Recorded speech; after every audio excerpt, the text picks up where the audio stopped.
السلام علیکم ورحمۃ اللہ وبرکاتہ۔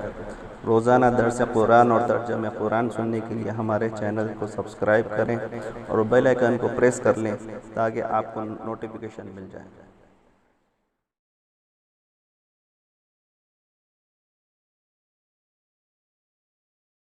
الحمد لله نحمده ونستعينه ونستغفره ونؤمن به ونتوكل عليه ونعوذ بالله من شرور أنفسنا ومن سيئات أعمالنا من يهد الله فلا مضل له ومن يضلل فلا هادي له ونشهد أن لا إله إلا الله وحده لا شريك له ونشهد أن سيدنا ونبينا وحبيبنا وشفيعنا وسندنا وقدوتنا ومولانا محمدا عبده ورسوله صلى الله تبارك وتعالى عليه وعلى آله وأصحابه وذرياته وأهل بيته وبارك وسلم تسليما كثيرا كثيرا. أما بعد فقد قال الله سبحانه وتعالى: أعوذ بالله من الشيطان الرجيم بسم الله الرحمن الرحيم قل إن أرادني الله بضر هل هن كاشفات ضره أو أرادني برحمة هل هن ممسكات رحمته قل حسبي الله عليه يتوكل المتوكلون. صدق الله العظيم. وقد قال رسول الله صلى الله عليه وسلم: لا عدوى ولا طيرة ولا سفر او كما قال علیہ الصلاة والسلام. محترم بزرگوں، عزیز بھائیوں، اسلام ایک مکمل ضابطۂ حیات ہے. زندگی کے ہر پہلو کو اسلام میں وضاحت کیا گیا، سمجھایا گیا. جیسے گزشتہ جمعہ اس عاجز نے عرض کیا کہ اسلام کی بنیاد 5 چیزوں پر ہے اور اسلامی تعلیمات کا انحصار بھی 5 چیزوں پر ہے. یعنی سارے اسلام کا خلاصہ تعلیم کے اعتبار سے وہ 5 چیزیں ہیں: عبادات، معاملات، مناکحت، معاشرت، اخلاق. یہ 5 چیزیں ساری اسلامی تعلیمات کا حاصل ہیں، لب لباب ہے. ان چیزوں میں سے کسی ایک میں کوئی انسان بہت زیادہ آگے ہے اور دوسری چیزوں میں پیچھے ہے تو پھر سمجھنا چاہیے کہ وہ اسلامی تعلیمات پر مکمل عمل پیرا نہیں ہے. اسلامی تعلیمات پر مکمل عمل پیرا آدمی اسی وقت ہو سکتا ہے جب اسلامی تعلیمات کے تمام چیزوں کا آدمی احاطہ کرے. بنیادی طور پر اسلام نے سب سے زیادہ جس چیز کی طرف توجہ دلائی ہے یا اسلام کی تعلیمات میں بنیاد میں سب سے اہم چیز وہ ہے توحید. اس لیے نبی اکرم صلی اللہ علیہ وآلہ وسلم نے سب سے پہلے اسلامی بنیادوں میں جس بات کا ذکر کیا وہ ہے ان تشہد ان لا الہ الا اللہ وان محمد رسول اللہ. اسلامی تعلیم میں سب سے بنیاد یہی ہے کہ آدمی اللہ کے اکیلے معبود ہونے کی گواہی دے اور حضرت محمد صلی اللہ علیہ وسلم کے رسول ہونے، نبی ہونے کا اعتراف کرے. جیسے اللہ کے نبی صلی اللہ علیہ وسلم کی نبوت کو ماننا ضروری ہے، ایسے ہی حضور کے آخری نبی ہونے کا بھی ایمان ضروری ہے۔ اللہ کے نبی کی نبوت کو تو مانے، لیکن یہ اعتقاد اور یہ عقیدہ نہ ہو کہ نبوت ابھی ختم نہیں ہوئی، کوئی اور نبی ہو سکتا ہے، تو آدمی ایسے ہی کافر ہے جیسے اللہ کا انکار کرنے والا کافر ہے۔ اللہ کے نبی کی نبوت کو بھی ماننا ضروری ہے، اور اللہ کے نبی کی نبوت پر نبوت کے اختتام ہونے اور ختم ہونے پر بھی ایمان ضروری ہے۔ اس کے بغیر آدمی ایمان مکمل مسلمان نہیں ہو سکتا۔ تو نبوت ختم ہو گئی، اسلامی تعلیمات باقی ہیں، اور اسلامی تعلیمات اس دنیا میں آنے والے آخری انسان تک پہنچانے کی ذمہ داری نبی اکرم صلی اللہ علیہ وسلم نے اس امت کے افراد پر رکھی ہے۔ قرآن مجید نے بھی کہا کنتم خیر امت اخرجت للناس تأمرون بالمعروف وتنہون عن المنکر وتؤمنون باللہ۔ لہذا اسلام کا بنیاد، اسلام کا اہم چیز توحید ہے۔ آدمی اللہ کی وحدانیت کو بھی مانے، آدمی نبی اکرم صلی اللہ علیہ وسلم کی نبوت کو بھی مانے۔ توحید صرف اس کا نام نہیں ہے کہ آدمی اللہ کو اکیلا خدا سمجھے۔ عام طور پر ہمارے ذہنوں میں یہ ہے کہ توحید کسی کا نام ہے،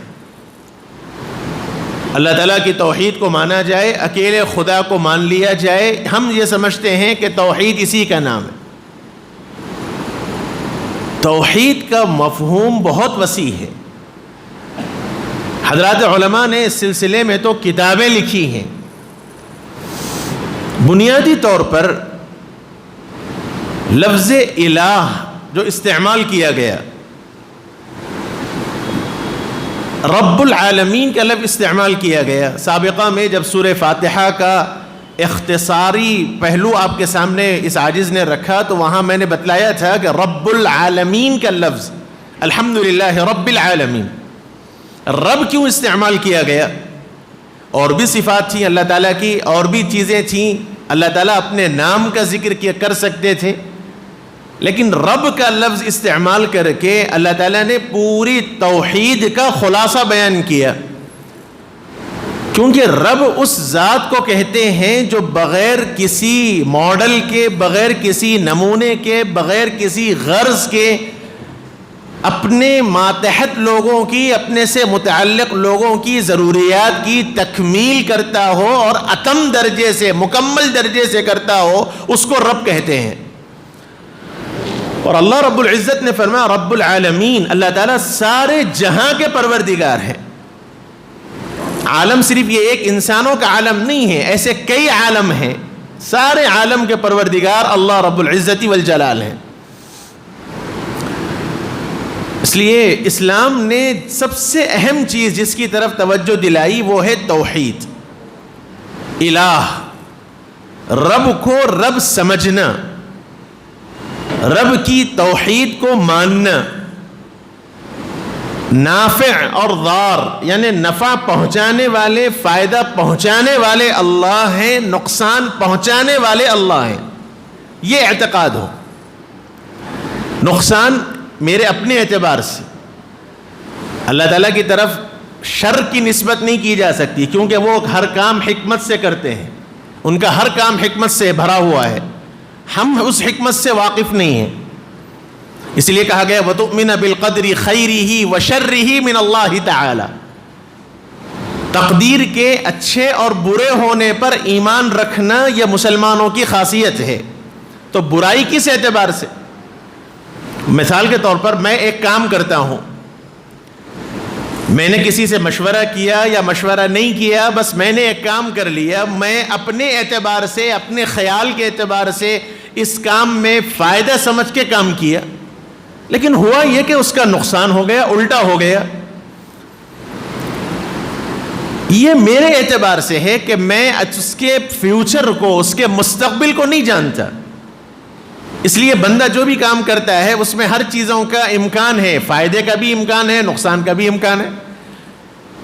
اس لیے گزشتہ جمعہ میں نے عرض کیا تھا کہ احل اللہ البیع وحرم الربا، اللہ تعالیٰ نے بے کو حلال کیا، ربا کو حرام کیا، کیونکہ ربا سود کے اندر ایک کا فائدہ ہی فائدہ ہے اور دوسرے کا نقصان ہی نقصان ہے،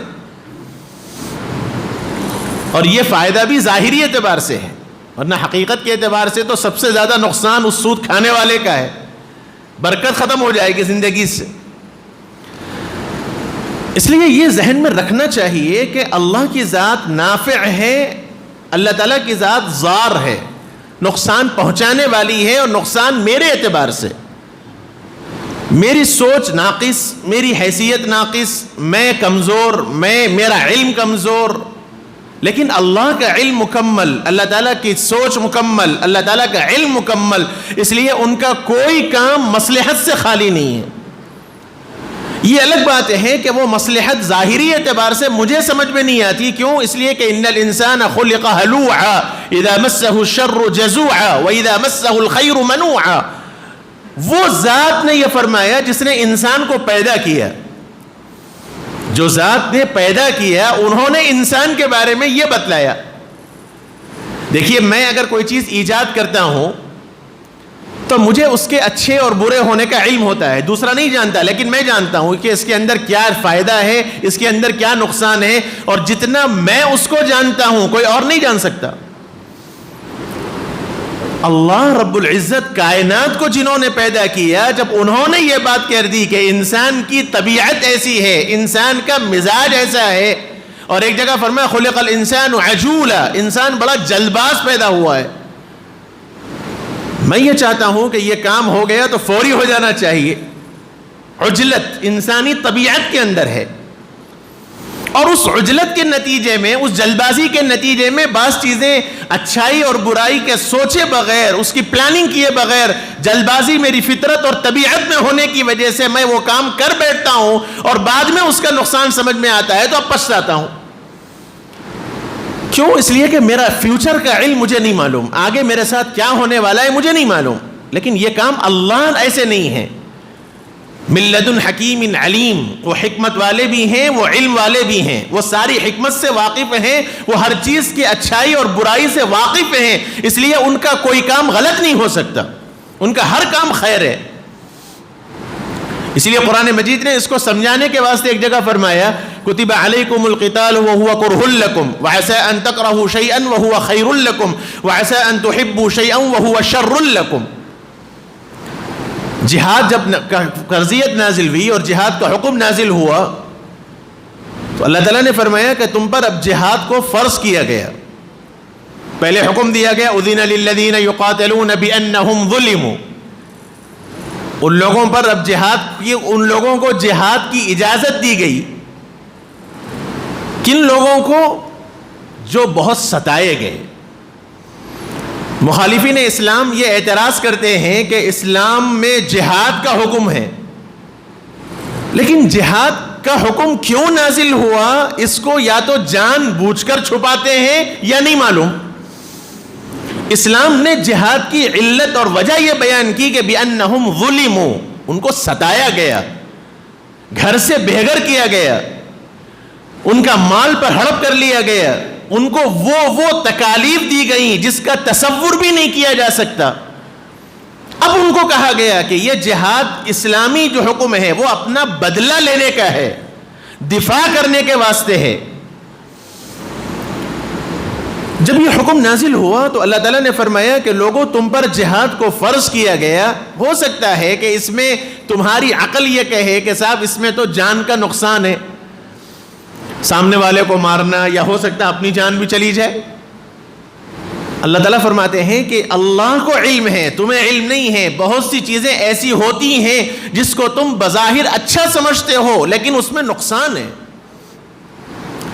جیسے سود، انٹرسٹ، ظاہری اعتبار سے اچھا ہے صاحب، کیا برا ہے صاحب، پیسے تو آ رہی، کمائی تو ہو رہی، چار پیسے ایک آدمی کی ضرورت بھی میں پوری کر رہا ہوں، اس کی ضرورت کے بعد میرا نقصان ہو رہا، اس کے بدلے میں تھوڑا پروفٹ کھا لے رہا ہوں تو کیا نقصان ہے، یہ عقل کہتی ہے۔ لیکن یہ عاجز بار بار ایک ہی بات کہتا ہے کہ انسان کی عقل جہاں ختم ہوتی ہے، ماہر جتنا ایک انسان سوچ سکتا ہے، جہاں انسان کی سوچ ختم ہو سکتی ہے وہاں سے شریعت شروع ہوتی ہے۔ اس کے نقصانات کیا ہیں، اس کے مضرات کیا ہیں، یہ ایک لمبا تفصیلی موضوع ہے۔ اللہ تعالیٰ نے ایک اصول یہ بیان کر دیا کہ بہت سی چیزیں وہ ہوتی ہیں جس کو تم بظاہر اچھا نہیں سمجھتے لیکن وہ تمہارے حق میں فائدہ مند ہے، اور بہت سی چیزیں ایسی ہوتی ہیں جس کو تم اچھا سمجھتے ہو اپنے حق میں، حالانکہ وہ تمہارے حق میں نقصان دہ ہے، اس لیے کہ کامل علم تمہیں نہیں ہے، اللہ کو مکمل علم ہے، واللہ یعلم وانتم لا تعلمون۔ اس لیے اسلام نے یہ بتلایا کہ اسلام ایک مکمل ضابطۂ حیات ہے، زندگی کے گزارنے کا طریقہ اسلام کے اندر پورے طور پر محفوظ ہے، بتلایا گیا ہے، اور بنیادی طور پر عقیدہ توحید سب سے اسلام کا امتیاز ہے۔ اور توحید کے اندر یہ ہے کہ بندہ اللہ کی ذات کو نافع سمجھے اور یہ خیال رکھے کہ ظاہری اعتبار سے جو مصیبت، جو آفت میرے اوپر آئی ہے یہ اللہ ہی کی طرف سے آئی ہے۔ اس لیے قرآن مجید نے ایک جگہ جو آیت میں نے خطبے میں پڑھی، اللہ تعالیٰ نے یہی بات فرمائی ہے، ان معبودان باطل کو جن کو تم نے خدا سمجھ رکھا ہے، اللہ تعالیٰ نے فرمایا کہ حضور آپ ذرا ان سے کہیے، ایک چیلنج ہے، ان ارادنی اللہ بضر هل ہن کاشفات ضرہ، یہ بتلاؤ کہ اگر اللہ مجھے کوئی نقصان پہنچانا چاہے، میرے کاروبار میں نقصان پہنچانا چاہے، میرے اپنے عزیز کو اللہ تعالیٰ اپنے پاس بلا کے ان سے مجھے جدا کر دینا چاہے، اللہ تعالیٰ مجھے کسی بیماری میں مبتلا کرنا چاہے، قحط کے اندر مبتلا کر دیں، ظاہری اعتبار سے وہ چیز میرے ساتھ پیش آ جائے جس کو میں بظاہر ناپسند کرتا ہوں، اگر اللہ وہ ارادہ کر لے کہ یہ چیزیں میرے ساتھ ہو جائیں تو هل ہن کاشفات ضر، کوئی ہے ایسا جو اس تکلیف کو ہٹا کے دکھا سکے؟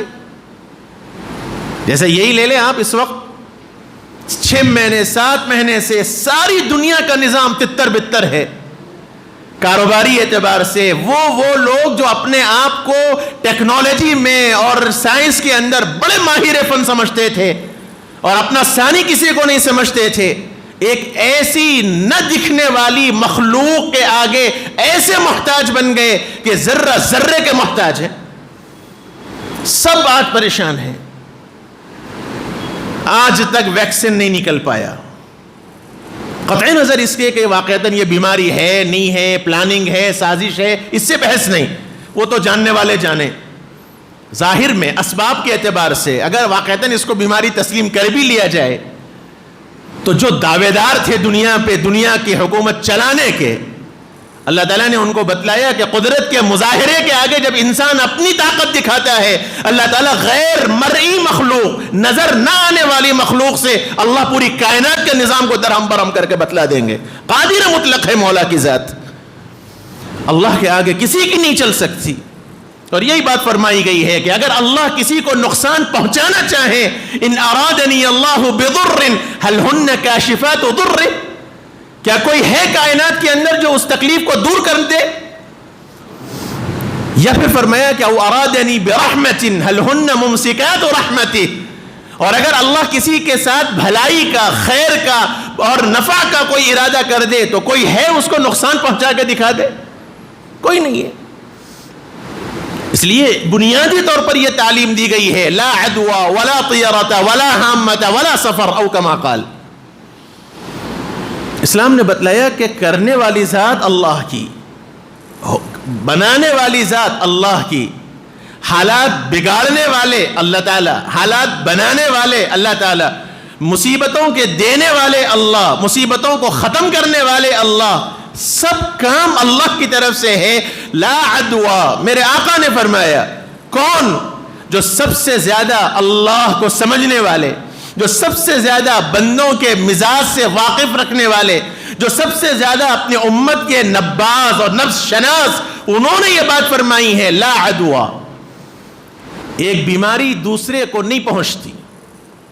لا عدوى کا یہ مطلب ہے، لا عدوى، کہ ایک بیماری دوسرے کو نہیں پہنچتی، ایک کے ذریعے دوسرے کو نہیں ہوتا۔ متعدی کوئی چیز نہیں ہوتی. یہ اسلامی تعلیم ہے. دوسرا فرمایا ولا طیرہ، میں تفصیل بعد میں بتلاؤں گا. دوسری بات فرمائی لا طیرہ، بدفعلی کوئی چیز نہیں ہے. اسلام نے نیک فعلی کا حکم دیا ہے، بدفعلی سے روکا ہے. بدفعلی شرک ہے. نیک فعلی اور بدفعلی میں کیا فرق؟ نیک فعلی ایک گمان ہے اور بدفعلی عقیدہ ہے.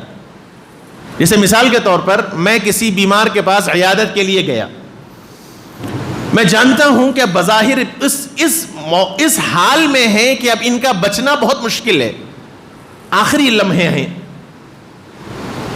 یا مرض کے اس اسٹیج پر ہیں کہ بظاہر واپس آنا بہت مشکل ہے. قادر تو اللہ کی ذات ہے، اللہ تعالیٰ اپنی رحمت کا مظاہرہ جب کرنا چاہے کر دے. لیکن اسباب کے دائرے میں اب وہ بندہ بیچارہ اس حال میں ہے کہ بظاہر اس کا بچنا مشکل ہے. اسلام نے یہ حکم دیا ہے کہ وہاں جا کر مایوسی کے الفاظ نہ کہو، بلکہ اسلام نے حکم دیا کہ ان کو وہاں بھی تسلی کے الفاظ کہو. انشاءاللہ آپ اچھے ہو جائیں گے، آپ پہلے کے جیسے ہو جائیں گے، اللہ تعالیٰ آپ کو ضرور خیر عطا فرما دے گا. یہ نیک فعلی ہے. کیا بعید ہے کہ مولا آپ کے زبان سے نکلے ہوئے الفاظ کی لاج رکھ کے واقعتاً ان کو صحت کر دے. جیسے مثال حدیث کے اندر بیان کی گئی، افلح، ایک آدمی کا نام رکھا گیا افلح، اور عربی کے اندر فلاح کے معنی کامیابی کے ہیں. یا افلح، ایک آدمی کاروبار کرتا ہے، کاروبار کرنے سے پہلے آدمی سوچا اور اس کے ایک لفظ کسی نے کہہ دیا ارے صاحب آپ افلاح ہیں. اب انسان یہ نیک فعلی لے گا، اس افلاح کا مطلب کامیابی، اللہ ضرور میرے اس کاروبار میں برکت دے گا اور میں پرفیکٹ کامیاب ہو جاؤں گا. یہ نیک فعلی ہے. اور بدفعلی کیا ہے؟ عقیدے کی خرابی کی وجہ سے ہے. میں گھر سے نکلا، سامنے سے اچانک بلی چلے گئی. نہیں صاحب اب جائتا ہی نہیں، میں بلی نے راستہ کاٹ لیا. یہ عقیدہ ہے. کیوں؟ آگے کا حال آپ کے ساتھ کیا پیش آنے والا ہے نہ مجھے علم ہے نہ آپ کو علم ہے. آپ نے صرف اس خیال سے کہ اس بلی نے چونکہ میرا راستہ کاٹ لیا اور یہ میں سنتا آیا ہوں کہ بلی راستہ کاٹ لے تو نحوست ہوتی ہے، لہذا اب میں یہ کام نہیں کروں گا. یہ اسلامی تعلیم کے سراسر خلاف ہے. اور اسی کو نبی نے فرمایا لا عدوى ولا طیرہ. بدفعلی اسلام میں جائز نہیں ہے، یہ شرک ہے، یہ حرام ہے. لا عدوى ولا طیرہ. اور یہ جو میں نے بتلایا لا عدوى، متعدی نہیں ہے مرض، ایک کا مرض دوسرے کو نہیں آتا، یہ اسلامی تعلیم ہے. لیکن ایک روایت میں نبی نے یہ بات بھی فرمائی ہے فر من المجزوم کما تفر من الاسد او کما قال. مجزوم آدمی سے ایسے بھاگو جیسے تم شیر سے بھاگتے ہو، او کما قال. ترمذی شریف کی روایت ہے. اور مجزوم اس زمانے میں جزام ایک بیماری تھی جس میں گوشت جھڑتا تھا جسم سے، بڑا خطرناک مرض تھا. اللہ تعالیٰ محفوظ رکھے. تو حضور نے فرمایا کہ کسی جزامی آدمی کو تم دیکھو تو اس سے بھاگو، اس کے پاس سے بھاگ جاؤ. کیوں؟ اس لیے کہ اور ایسے بھاگو جیسے شیر سے بھاگتے ہو. بظاہر اس سے یہ سمجھ میں آتا ہے کہ بیماری لگتی ہے. ایک طرف نبی فرما رہے ہیں لا عدوى، بیماری نہیں لگتی، اور ایک طرف نبی فرما رہے ہیں کہ ایسا ہوگا. تو بظاہر دونوں روایتوں کا مطلب کیا ہے؟ لا عدوى ولا طیرہ. یہ ایک علمی بات ہے.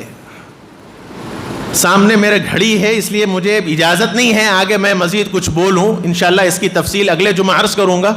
صرف پیغام یہ دینا چاہتا ہوں کہ اگلے آنے والے جمعرات کو عقیدے کے اعتبار سے بعض لوگ 13 تیزی مناتے ہیں. میری اصل میں یہ تفصیل تھی. یہ 13 تیزی یا ماہ سفر کو منحوس سمجھنا، سفر کا مہینہ منحوس ہے، یہ جو عقیدہ بیٹھا ہوا ہے ذہنوں کے اندر. بڑے بھائیوں دیندار گھرانوں کی بات کہہ رہا ہوں، دیندار گھرانوں کی. آج بھی ہمارا معاشرہ نہیں سدھرا. شادی بیاہ اس میں نہیں ہوگا، کاروبار اس میں نہیں ہوگا، کوئی اچھا کام میں سفر کے مہینے میں نہیں کرنا چاہتا. کیوں؟ یہ مہینہ منحوس ہے نعوذ باللہ. اور یہی بات نبی نے فرمائی ہے لا سفر. سفر کو منحوس نہیں سمجھنا چاہیے. لیکن ذہنوں کے اندر بیٹھ گیا. اسلام نے عقیدہ درست کرنے کا حکم دیا ہے. لا عدوى ولا طیرہ. متعدی نہیں ہے مرض، اللہ کا جب تک حکم نہ ہو، مولا کا جب تک اللہ کی مرضی نہ ہو، اس وقت تک کوئی چیز نہیں ہو سکتی کائنات کے اندر۔ اور سوچنے والی بات ہے، 13 صفر کو فجر کی نماز کے بعد سے سورج نکلنے سے پہلے تک رات میں گھر کے اندر تکیے کے پاس سرانے انڈا بھی، تیل بھی اور کیا چیزیں سب رکھی جاتی ہیں، اور صبح اٹھ کے وہ آ کے ندا لگاتا ہے 13 تیزی کرو 13 تیزی کرو، اور بڑی شان سے وہ سارا اٹھا کے اس کو خیرات کر دیا جاتا ہے، اور یہ سمجھا جاتا ہے کہ میرے گھر کی ساری نحوست ختم ہو گئی۔ وہ بیچارہ مانگنے والا سارے محلے کی نحوست کھا کھا کے اسے تو کچھ نہیں ہو رہا، لیکن میں اپنے گھر کی نحوست دے کے یہ سمجھ رہا ہوں کہ صاحب میرے گھر کی نحوست ختم ہو گئی۔ عقیدے کی کمزوری ہے، ایمان کی کمزوری ہے۔ اسلام نے خیرات کا حکم دیا ہے، صدقے کا حکم دیا ہے۔ آقا نے فرمایا کہ صدقات تدفع البلیات، لیکن اگر صدقہ بھی میری بات بہت سمجھیں، صدقہ بھی اگر کسی دفعیے کے واسطے کیا جائے تو کار ثواب ہے، دفعیہ ہوگا، لیکن صدقہ بھی اگر عقیدے کے اعتبار سے کیا جائے تو وہ صدقہ بھی قبول نہیں ہے۔ اگر صدقہ میں اس نیت سے کروں گا کہ صاحب میرے گھر کی ساری نحوستیں وہ انڈے اور تیل پہ ختم ہو گئی، تو پھر سوچنا چاہیے کہ پھر آگے آنے والے حالات میں جو مصیبتیں آئیں گی وہ کیا ہوں گی۔ ان لوگوں کا تو مانگنے کا طریقہ ہے بیچاروں کا، ان کا گھر چلتا ہے اسی پہ، پورا سال کا اسٹاک جمع ہو جاتا ہے، چاول کی شکل میں، انڈوں کی شکل میں، اور پھر پتہ نہیں وہ چاول لے جا کر وہی دکاندار کو بیچا جاتا ہے۔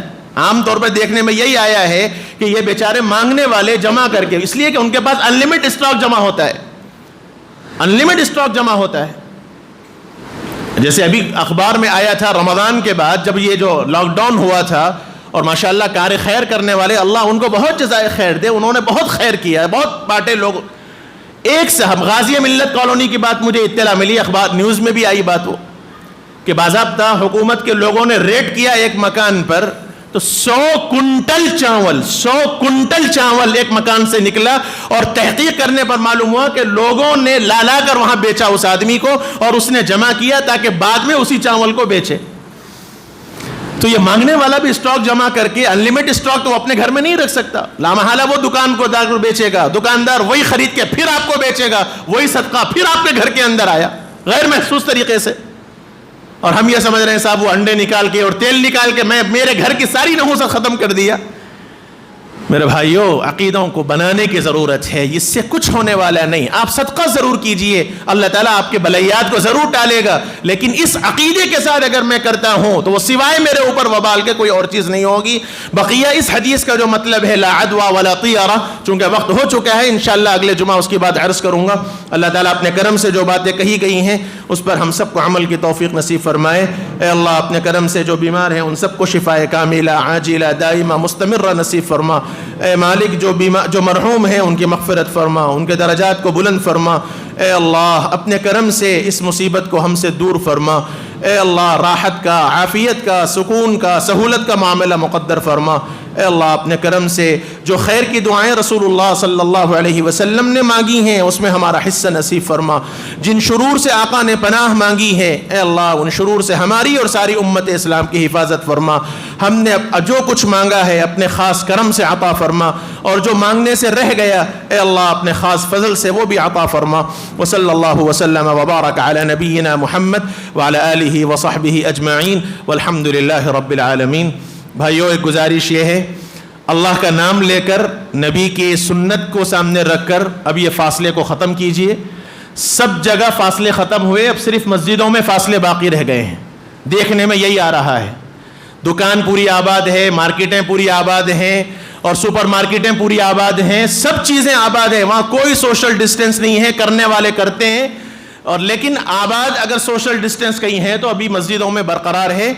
الحمدللہ اللہ کی ذات پہ امید رکھیے، بہت ہو گیا، جتنا احتیاط کرنا تھا ہم نے کیا، اب لوگوں کے دلوں سے بھی ایک طرح کا خوف ختم ہو رہا ہے، اللہ کرے یہ خوف پورا ختم ہو جائے۔ آج سے یہ اس کو ختم کیجئے، سنت کی برکت سے، اللہ کے نبی کے نام سے اور اللہ کے عقیدے پر اہتمام رکھتے ہوئے نماز میں خاص طور پر مل کر ٹھہرنے کا اہتمام فرمائیں۔